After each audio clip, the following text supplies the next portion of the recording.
few months back, I picked up this stolen Hellcat from the salvage auction, rebuilt it, and then ripped it right back apart. I ripped out all the wiring from it and used it to complete my manual swap Dodge Demon project. And now we're, well, gonna steal even more from it. We came in this morning and got to thinking, the only thing cooler than a 707 horsepower Hellcat engine and a 4,400 pound Hellcat will be a 707 horsepower Hellcat engine on a 3,300 pound Z.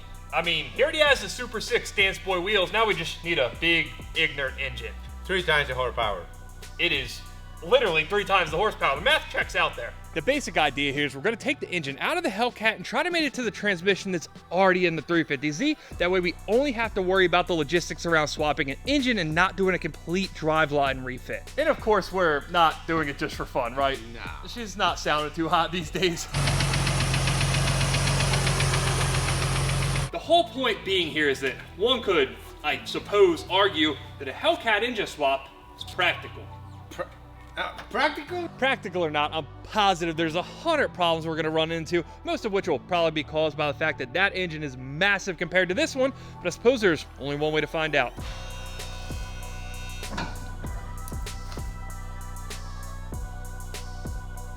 She ready to come out, or? Not yet, but you need to see this. Yeah, that's pretty impressive. I mean, I suppose it is fitting, and just in case you don't know the backstory on this car. It's a submarine.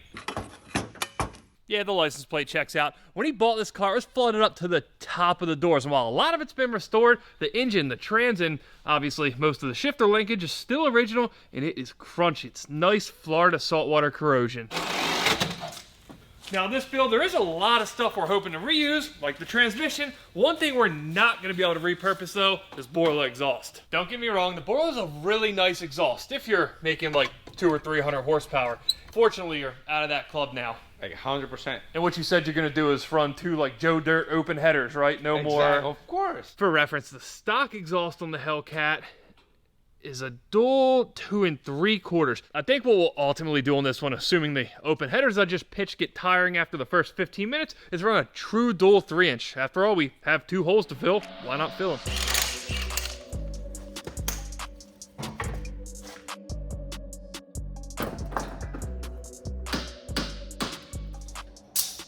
And with that, we're basically more or less ready to come out. What do you say we drop the Hellcat out, and while you're finishing up this, I can knock the transmission off that, and then we can test fit it. Sounds like a plan to me.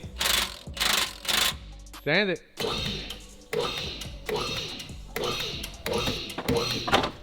Oh yeah, last time I had to pull the alternator off to get to the oil pressure switch, and now the alternator's just chilling.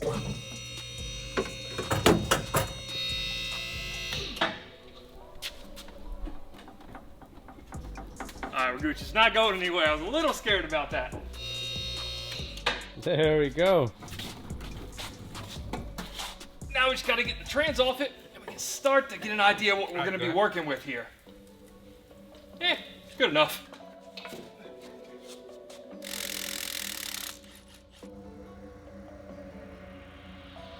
The subframe bolts. I think we got a problem. They're fighting you a little bit, huh? It's almost like this car was underwater or something. It's funny that you see it in the exterior, it looks like so clean. It really does. And the then car it's looks like- awesome, and yeah. Then you start turning wrenches and salt's falling out, rust, the whole 9 yards. All right, serious question. Is this algae? I don't know what's going on.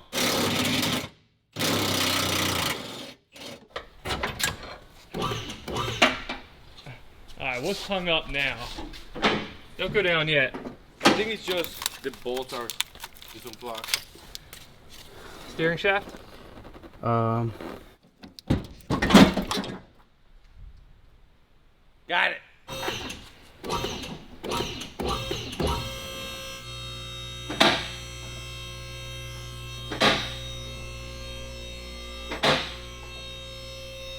Check that out. You didn't tell me that Borla headers on it. You didn't need to do this swap. Probably made plenty of power. It's what, like 260? Not at all. Now, obviously, we still have a massive amount of work to do here, but I think we should probably. You know what I'm getting at, right, Fernando? Yes. You got to. I guess this is like the first of many moment of truths here. What about if it doesn't fit at all? I wouldn't be surprised. I'm positive we're gonna have to cut a lot of this car up. But hey, it's an old Nissan, right? It's fine. It's rusty already. What was that? The supercharger pulley's hitting the radiator, so we need to go back with it. So dropping the car down over the engine, the steering shaft, that is gonna hit the valve cover. That subframe stud's really close to the valve cover. I'm starting to think we might have to pull the entire front end of the car apart, which on these, it all does unbolt, so that's great.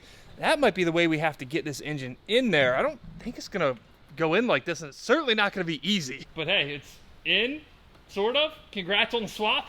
707 horsepower, that's all that matters. We got a lot of work to do.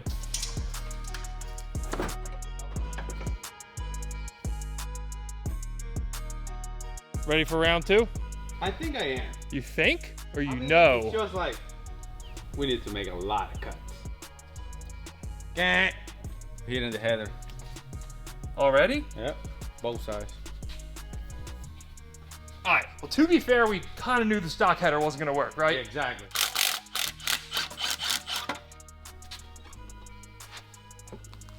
Hey, it's going in pretty good, though. Oh, get this guy up and out of the way. Who needs AC?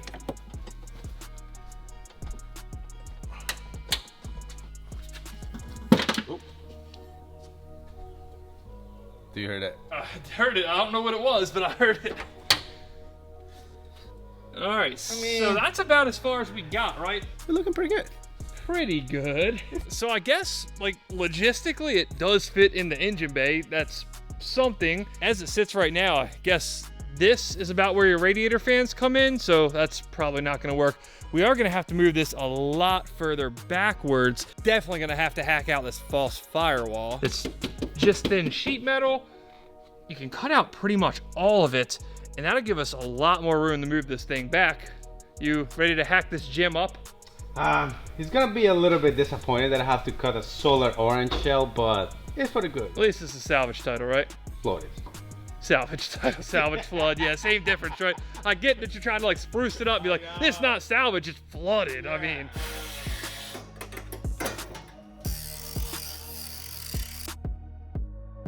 We're at the point is no turning back on this project. no turning back. No. I gotta admit though, it looks really good. For the record, it's my first cut in the chassis. You know, I was like, kind of a little bit nervous. The cuts turned out really good. I gotta give it to you on this one. What happened there though? What's going on with the big hole in the firewall now?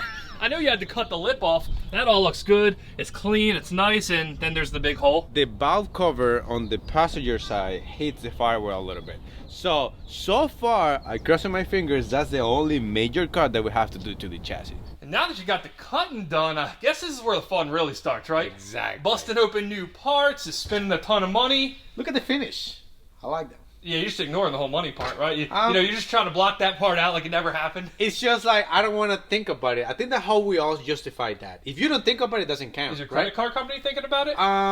It's already on the limit. Anyway, this is our conversion oil pan. It's by LOJ Conversions. It's made specifically for this swap. It has a heavy front sub, so we can bolt it right to the Hellcat engine and it won't hit the subframe that's going to sit just behind it. Equally as important, we have this adapter plate. It's a sick piece. This is going to let us bolt the CD09 transmission that's already in the car to the Hellcat engine. We got the engine mounts. By the way, it looks sick. They are sick.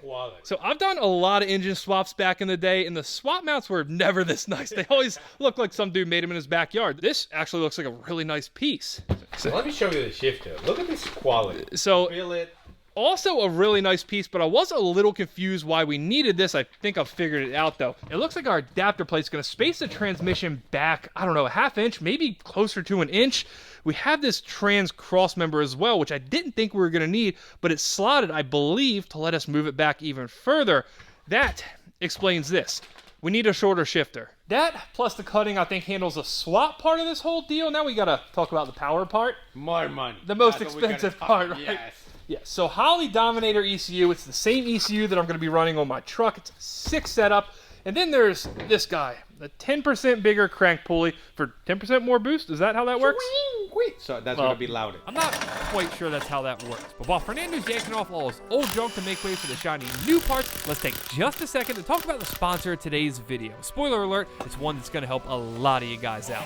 Chances are, if you see a car here in our shop, it probably came from the salvage auction. It's where tens of thousands of crashed, flooded, stolen, and even repo cars get auctioned off every month. The problem is, unless you're a dealer, own a salvage yard, or some other type of automotive business, you can only bid on a fraction of these cars. But now there's a way around it with Cars for Bid. Cars for Bid lets you bid on and buy all the same cars we have access to here at the shop, all with no annual fees or registration costs. And the best part, you can pick any car from Cars for Bid, place a bid, and if your bid doesn't win, your deposit gets refunded. It's literally a win-win situation. Take, for example, Richard from Maryland, who bought a 2013 Hyundai Genesis for $800, fixed it up for another $1,700, and then sold it for $7 grand, pocketing a cool $4,500. So whether you're looking for a new daily driver on the cheap, car to flip for profit, or an endless money pit like Fernando here, Cars for Bid has you covered. And as an added bonus, Cars for Bid's giving every single one of you guys who sign up via the link in the description $50 back on your first car purchase. And back to it. Now, if you watch my Demon Truck build series, you know that if you're running the Holley Dominator ECU, it's not capable of controlling the variable valve timing, which means it's got to be deleted. Fortunately, it's a super simple process. You just need to remove and open up the cam gear, then you install the phaser lock pin to take away the cam gear's ability to, well, be variable. That's really all there is to it. It's one of those things that sounds a little more intimidating than it actually is, especially on an engine like this that's super easy to time. But this next step, this one never feels quite right, no matter how many times you've done it.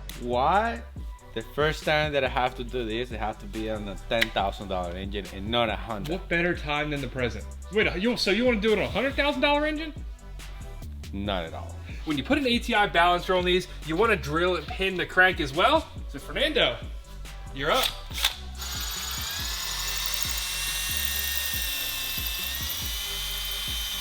You don't look nervous at all. I am nervous.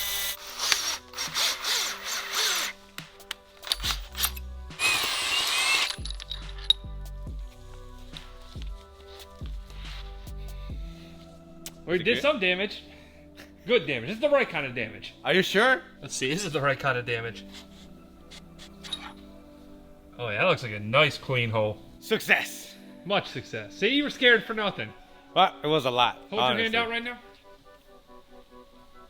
Okay, Normal. I thought so. Normal. All right, our crank's officially pinned. Now I guess it's time to button this thing up, put the pulley on, and stick it in the car. The plan for this car, at least for now, is for it to be a full-fledged street car, meaning it's going to have AC, power steering, and despite what grinding the bell housing of the transmission, a fixture clutch might indicate a streetable clutch. I don't even know if I want to admit how many nights we stayed here late trying to get this engine into the Z, and it's just not really worked out too well. Too many, let's put it that way. Missing parts, I don't know. Anything that could go wrong did go wrong, but tonight's the night. I'm feeling it. I think we have all the parts here now. We tried to fit the oil pan previously and learned there was a, do we call it a bit of an issue? Small cut. Small cut. Small cut. Speaking of small cuts, to fit our starter on here with our oil pan in place, we have to, well, cut the block.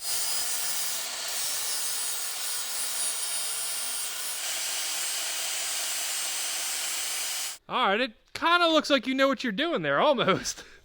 To be honest with you, with this gasket, I really want to take care of it. It's the most expensive gasket I ever bought. $200 for a gasket. Yeah, it sucks. No, thank you. I do have to give it up to LOJ on some of this stuff. The adapter plate, that's such a sick piece. Seeing it on the engine's even better. The oil pan.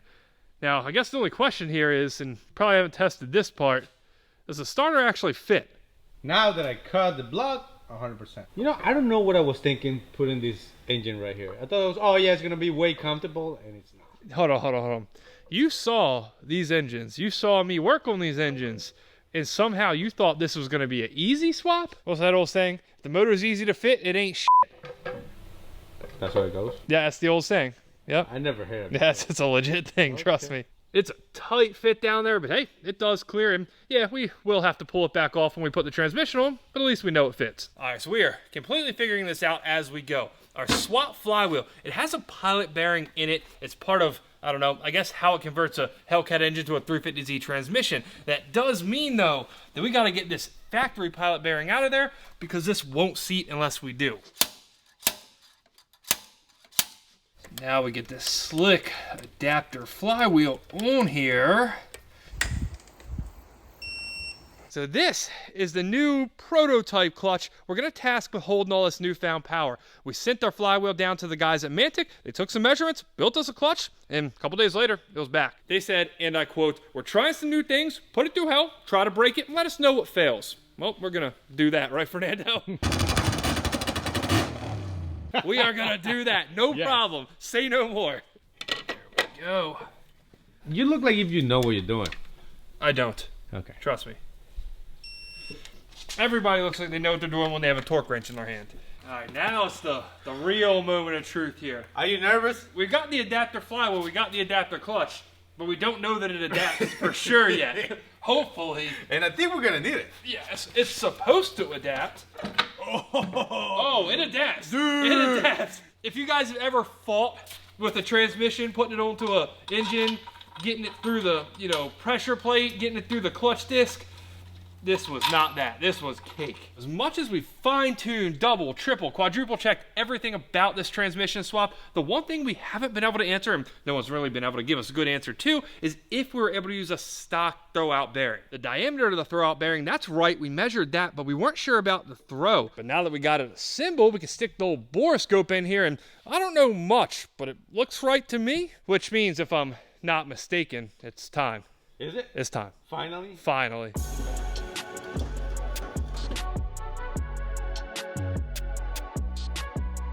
Come on, no more problems. She's gonna fit right in. That is tight.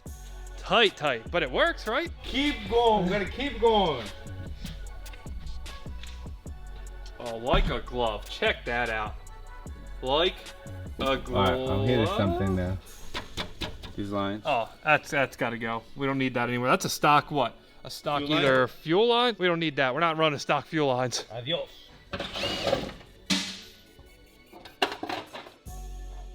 There's our old stock fuel lines that, yes, are actively still leaking fuel. Here's the size of the fuel line we're gonna need for the power we're about to put in this thing, right? No. You sure? No. You sure? A little more. Oh, wait, we're there. We're there. How's it look? Oh, that's way better than I thought it was gonna be. Look at all that clearance. I thought this thing was gonna be right up against the firewall. I really can't lie. I didn't think it was gonna fit this well. We all know swaps put big engines in small cars. It works well sometimes, but typically things don't fit great. There is so much more room than I thought. I'm genuinely impressed by that. We do have to come to the driver's side a good bit though. We have a lot of room there, not so much there.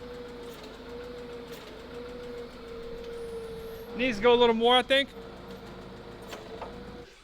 That wasn't really the factory service manual way to move it, but it works. Why is nothing grinding, hitting? Like, things should be going bad by now. Something. That was just a cable. Okay. All right, hold. Let's double check. This seems to be going far too smoothly. Oh my, even the suffering is on place. This is some kind of line that doesn't really matter. The alternator has clearance now that we popped those sway bar brackets off.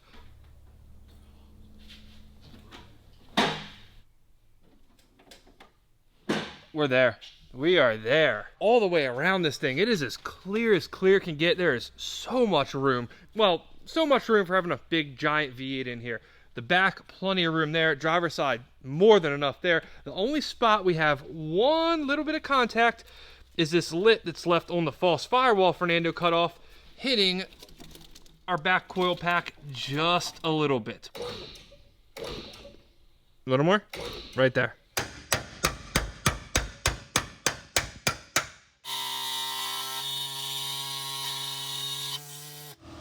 Problem solved. It's not hitting anymore, and we even have room to plug it in, which is, equally critical. A little comfortable under here. Not at all. Yeah, it's so front heavy now, it just falls off the lift forward. Nah, she ain't going nowhere. It's all good. All good. Send her up. What do you think? It's in there. Well, yeah, there's that. I think we gathered that. We all realized that really quickly. It fits good. I'm impressed about that, to be honest with you. It fits really good. The trans, all this stuff lined up really well. The shifter position, it's flawless. It's right in the middle of the tunnel. The oil pan clears that subframe perfectly. There's I don't know. There's really no major problems with this swap. And if you've done a swap car before, you know that is not often how it goes. I'm kind of happy with the space that we're going to have at the front. It's going to be enough for a good ride in. We'll do it. Yeah, we can get it done for sure. Yeah, sway bar is going to fit and everything. Yeah, that's what that cutout in the oil pan right there is for. Now for the next moment of truth, which I do realize there's been a lot of moment of truth in this video. Let's see how the hood shuts. Are we... Oh, wow, that's way better. Whoa. I thought we're going to be like that far up. Check that out. Look, it just hits the blower lid. The throttle body and all that stuff's clear.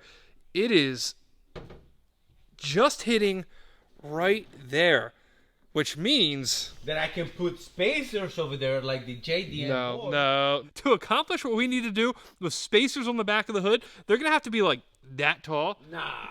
Just like this. Look, just take my word for it. Let's get the saw and start cutting right there.